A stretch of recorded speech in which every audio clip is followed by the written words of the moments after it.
Welcome to Storytime in the Love Sack with Mrs. Mosteller. This is our last video of me reading to you for the school year. Safety disclaimer, kids, do not try this at home. I am a trained professional.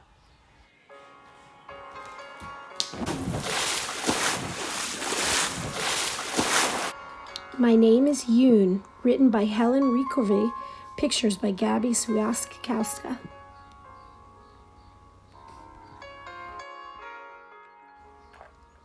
My name is Yoon. I came here from Korea, a country far away. It was not long after we settled in that my father called me to his side. Soon you will go to your new school. You must learn to print your name in English. He said, "This is how it looks." I wrinkled my nose. I did not like Y-O-O-N. Lines, circles, each standing alone. My name looks happy in Korean, I said. The symbols dance together. In Korean, my name means shining wisdom. I like the Korean way better. Well, you must learn to write it this way.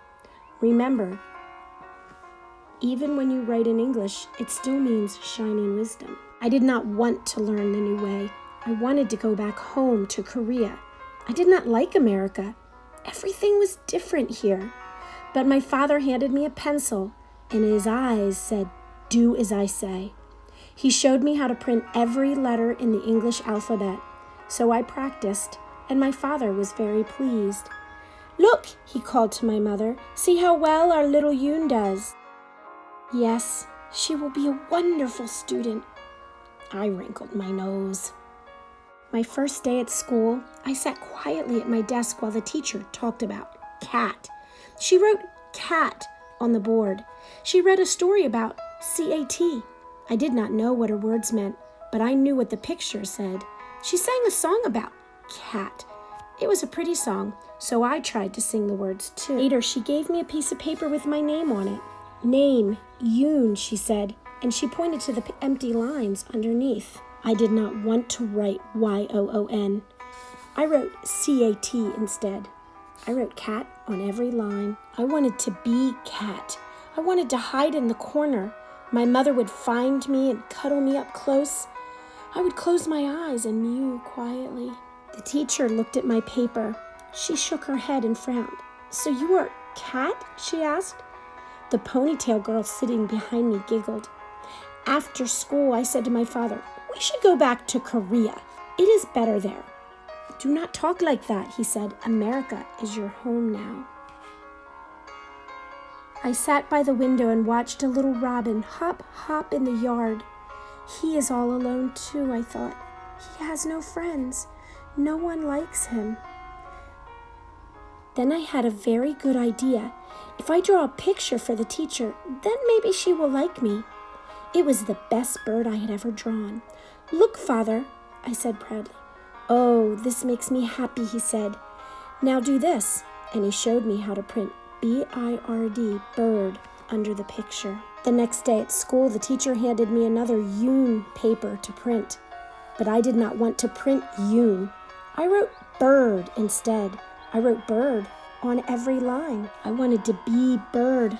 I wanted to fly back to Korea. I would fly to my nest, and I would tuck my head under my little brown wing.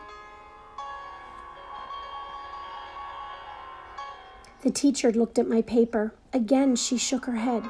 "So you are bird?" she asked. Then I showed her my special robin drawing. I patted my red dress, and then I patted the red robin. I lowered my head and peeked up at her.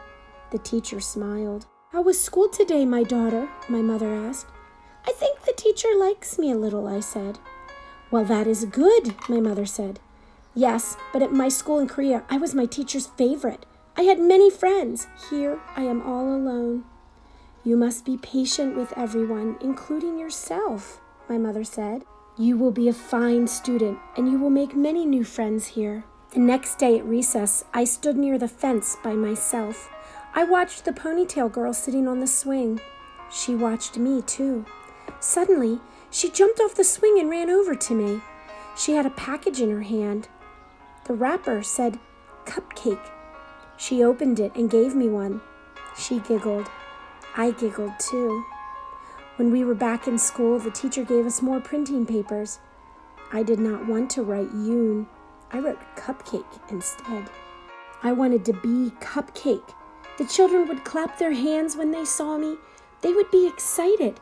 "Cupcake," they would say. "Here is Cupcake." The teacher looked at my paper. "And today you are Cupcake," she said. She smiled a very big smile. Her eyes said, "I like this girl, Yoon." After school, I told my mother about my ponytail friend. I sang a new song for my father. I sang in English. "You make us so proud, little Yoon," said my mother. Maybe America will be a good home, I thought. Maybe different is good too. The next day at school, I could hardly wait to print. And this time, I wrote Yoon on every line. When my teacher looked at my paper, she gave me a big hug. "Aha! You are Yoon," she said.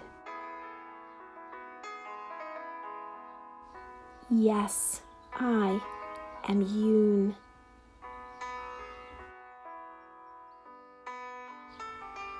How do you think Yoon has changed from the beginning of the book to the end? I hope that you can be like that girl with the ponytail and make friends with somebody new and show kindness, especially when you notice that somebody else is feeling nervous or scared.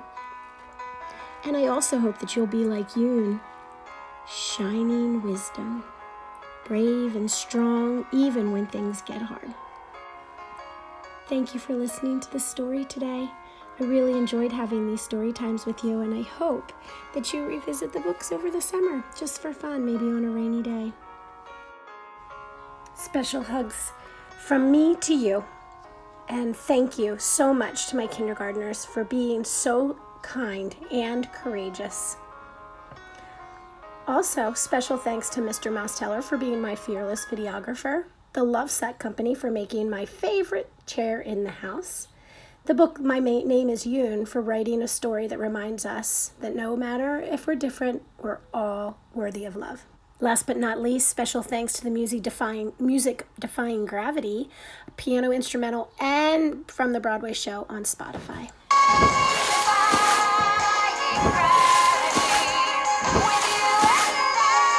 Have some fun this summer and stay safe, everybody. Love you.